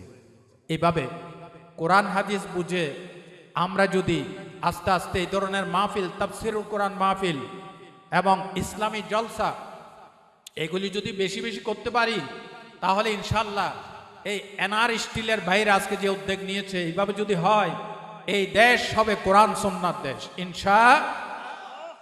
আসুন বিএনপির ভাইরা, জামাত ইসলামের ভাইরা, চরমনার ভাইরা, শর্ষিনার ভাইরা, নিজাম ইসলাম পার্টির ভাইরা, যারা এই দেশকে ভালোবাসেন, আমরা বিএনপি জামাত সব দল এখানে সবার কৃতিত্ব স্বৈরাচার বিদায় করার ক্ষেত্রে সকলের অগ্রণী ভূমিকা পালন করেছে, ঠিক কিনা বলো? সুতরাং হিংসা ভুলে যান। আমার যুবক বন্ধুগণ যে আয়োজন দিয়েছে আমার মন খুশি হয়ে গেছে। আল্লাহু আকবার বলেন। No BNP, no Jamaat Islami, no Charmonai, no Khelafat Majlis, কোন দল নাই। কোরআন সুন্নাহর পক্ষে, ইসলামের পতাকা তোলে, দেশের পক্ষে, স্বাধীনতার পক্ষে আমরা সকলে আছি ইনশাআল্লাহ। আছে কিনা বলেন? নারায়ে তাকবীর। দিন ইসলাম, দিন ইসলাম। কোরআন হাদিস যেখানে, কোরআন হাদিস যেখানে, আলেম ওলামা যেখানে, বৈশাখী মেলা যেখানে, আছেন আছেন, মদ জুয়া যেখানে, আল্লাহ আজকের এই কথাটা মনে রেখে পালন করার তৌফিক দান করেন। তো 2 ঘন্টা হয়েছে না, 1.5 ঘন্টার উপরে আমার বয়ান হয়ে গেছে আলহামদুলিল্লাহ। কোন আমার আগামীকালকেও মাহফিল আছে বাটিয়ারিতে, আপনারা আমার জন্য খাস করে দোয়া করবেন। গোটা বাংলাদেশে আমি কথা বলি, এই মাইকের সামনে কথা যেগুলি বলি এগুলি আমাকে এবং মিডিয়ার মাধ্যমে দেশ বিদেশে যারা শুনেন সকলকে আল্লাহ আমল করার তৌফিক দান করেন। আমার জন্য একটু খাস করে দোয়া করবেন তো, দোয়া করবেন তো। আগামীকালও একটা মাহফিল আছে, এরপরও মাহফিল আছে, প্রত্যেকটি মাহফিল যাতে কামিয়াব হয়। আমি 25 জন যুবক, এই বাবা এদিকে সবাই আসো, মঞ্চে আসো, সবাই আসেন। এই মিডিয়া ম্যান, আইবি মিডিয়া, এই পিকচারটা একটু নেন।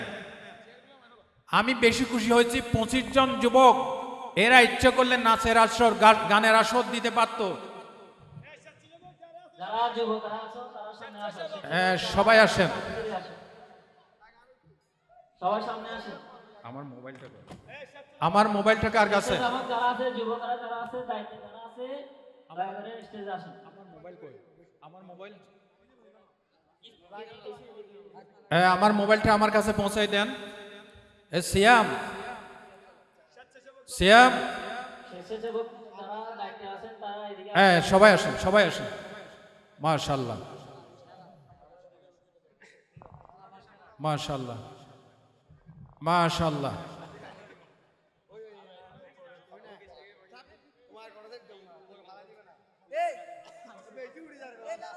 সিয়াম মারহাবা বলেন।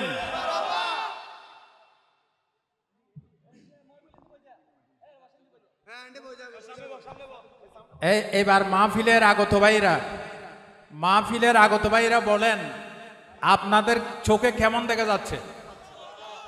মারহাবা বলেন।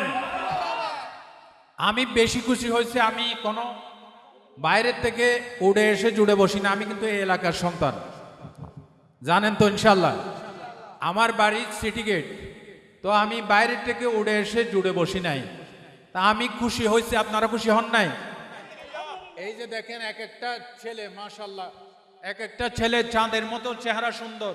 আমার নবীজির, এই শোনেন, আমার নবীজি ওয়াজ করতেছেন, নবীজির ওয়াজ শুনতেছে না এক যুবক ওইখানে ওইরকম দাঁড়ায় উকি ঝুঁকি মেরে দেখতেছে। নবীজি নিজের গায়ে চাদর মোবারক ওই যুবকের দিকে ছুড়ে মারলেন, বললেন ইজলিস ইয়া জারির। ওই যুবকের নাম ছিল জারির। বললেন, ইয়া এ জারির, তুমি জায়গা পাচ্ছ না, আমি রসুলের চাদরের উপরে বসো। সুবহানাল্লাহ। হযরতে জারির নবীজির চাদর বুকে লাগাই কাঁদতে লাগলেন, বললেন, ইয়া রাসূল আল্লাহ, আকরামাকাল্লাহ কামা আকরামতানি ইয়া রাসূল আল্লাহ। হে রাসূল, আপনি আমাকে যেভাবে আপনার চাদরে বসতে দিয়ে সম্মানিত করেছেন, আল্লাহ আপনার মর্যাদা আরো আরো অনেক অনেক বাড়াইয়ে দিন। যেরকম সুবহানাল্লাহ। ইসলাম প্রতিষ্ঠা হয়েছে যুবক দিয়ে। দেশের প্রত্যেকটি স্বাধীনতা সংগ্রামের আন্দোলনে, ইসলামের আন্দোলনে, দেশকে ফ্যাসিস্ট মুক্ত করার আন্দোলনে যুবকরা সামনে থেকে নেতৃত্ব দিয়েছে। আজকের এই মাহফিল প্রমাণ করে, যুবকরা যদি একসাথ হয়, ইনশাআল্লাহ এই ধরনের তাফসীরুল কোরআন মাহফিল করা, দেশকে জেনাবে বিচার মুক্ত করা কোনো অসম্ভব ব্যাপার নয়। ঠিক কিনা বলো? আমি আমার পক্ষ থেকে এই যুবক বাবাজিদেরকে আমাকে দাওয়াত করার জন্য আমার বাসায়, তুমি গেছিলে মাশাআল্লাহ, আর করিম ভাই গিয়েছিল আমার বাসায় গিয়ে। আজকাল তো বাসায় যাওয়া লাগে না, মোবাইলে হুজুরকে দাওয়াত দিয়ে দেয়। ডিজিটাল যুক্ত, আর মোবাইলে কিছু অ্যাডভান্স করে দেয়। সুতরাং গড়ে গেলে একটু আনন্দ লাগে, একটু আপ্যায়ন করতে পারি। কিছুই তো খাওয়াইলাম না, কিছু খাওয়াইতে পারি নাই। আপনাকে সবাই দাওয়াত আমার বাড়িতে, যাইয়েন সবাই একসাথে যাইয়েন না, সবাই একসাথে যাইয়েন না, যাইয়েন সবাই, দাওয়াত রইল। মেয়র বাড়ি আমার ঘর স্থানীয়, ইনশাআল্লাহ আমার তৌফিকে। হ্যাঁ বলেন।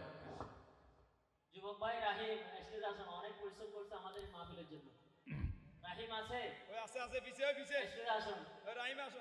এই মাহফিলের জন্য এই যুবকটা অনেক পরিশ্রম করছে। সম্মানিত ভাইরা, ইনশাআল্লাহ এখন মোনাজাত হবে। আপনারা কেউ ঘাড় নাড়াবেন না। দেখছেন একজাক মৌমাছির মতো লোকেরা বসে আছে। আজকে যখন আমার জুমার বয়ান শেষে আমি বলছি এনআর স্টিলে আমি মাহফিল করব, তো আমাকে লোকেরা অনেকে জিজ্ঞাসা করে যে হুজুর কয়টার থেকে করবেন, এই জন্য আমি টাইমটা জানাই দিয়েছিলাম। আলহামদুলিল্লাহ, আমি মঞ্চে আসার আগে এই এলাকার অনেক ভাইরা আমাকে কল দিয়েছেন, হুজুর আপনি আসেন না কেন? আমি কইলাম মাহফিল ইন্তেজামি কমিটি আমাকে যে নির্ধারিত সময় দিয়েছে, নির্ধারিত সময়ের ভিতরে আসবো। দেখেন তো পুরা মাঠ ভর্তি হয়ে গেছে, একজ্যাক মৌমাছির মতো, পঙ্গপালের মতো মানুষেরা পিন পতমে স্তব্ধ, সকলে ওয়াজ শুনেছে। আলহামদুলিল্লাহ বলেন। আগামী বছর এই মাহফিলটা হোক, আমরা সকলে চাই কিনা বলেন? ইনশা। মহিলা আসছে, মহিলাও কম না, মাশাআল্লাহ। এনআর স্টিলের মহিলা মা বোনদেরকে আমি ধন্যবাদ জানাই। মারহাবা বলেন। আগামীবার এই মাহফিলটা হোক, আমরা চাই কিনা ইনশা। ইনশাআল্লাহ সকলে কয় নাই, না কইলে কিন্তু বিপদে পড়বেন। হ্যাঁ হ্যাঁ, ইনশাআল্লাহ না কইলে বিপদ আছে না নাই? এক লোকে বাজারে যাচ্ছে, পকেটে টাকা, হাতে থইলে আছে, তো বন্ধুর সাথে দেখা, বন্ধুকে কই যাও? কো বাজারে যায়। কয় একটু ইনশাআল্লাহ কইতে পারলা না? ইনশাআল্লাহ কমু। বাজারে টাকা পয়সা, তরি তরকারি, গোস মাংস সব আছে, পকেটে টাকা আছে, ইনশাআল্লাহ কই লাভ কি? আল্লাহ কি হুকুম, বাজার গেছে, পকেট মেরে টাকা নিয়ে গেছে।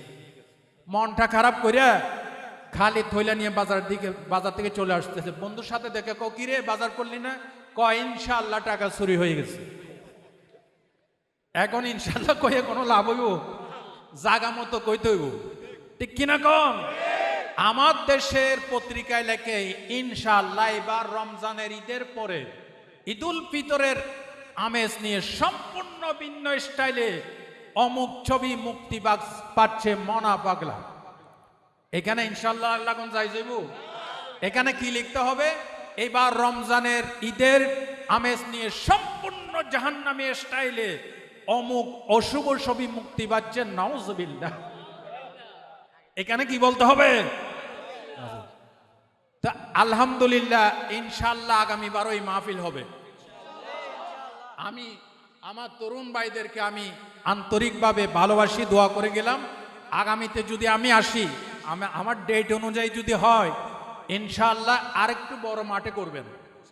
কারণ এই এলাকায় আমার বক্তবৃন্দ অনেক আছেন, ওনারা বড় মাঠ হলে একটু আসতে আগ্রহী হয়। আর আমরা বাইরে মাহফিল যেগুলি করি, এগুলি বড় বড় মাঠে হয়, হাজার হাজার মানুষ হয়। ইনশাআল্লাহ যুবক বাবাদের পারবে না? ইনশাআল্লাহ ইনশাআল্লাহ আগামী বছর আরো বড় মাঠে হবে বক্তা যেই আসুক আমাকে স্মরণ করলে আমি আসবো ইনশাআল্লাহ। তো আরেকটা কথা আমি শুরুতেই বলেছিলাম, এদের এই ছেলেগুলি আসলে অনেকে ছাত্র, অনেকে বিয়ে শাদী করে নাই, তাদের টাকা পয়সা নাই, বহু কষ্ট করে টাকা পয়সা সংগ্রহ করে তারা ইন্তজাম করেছে। তা আপনারা যারা এলাকার শিল্পপতি, আইইউবি মিডিয়া, অপসংস্কৃতি মুক্ত আধুনিক ভিডিও সেন্টার।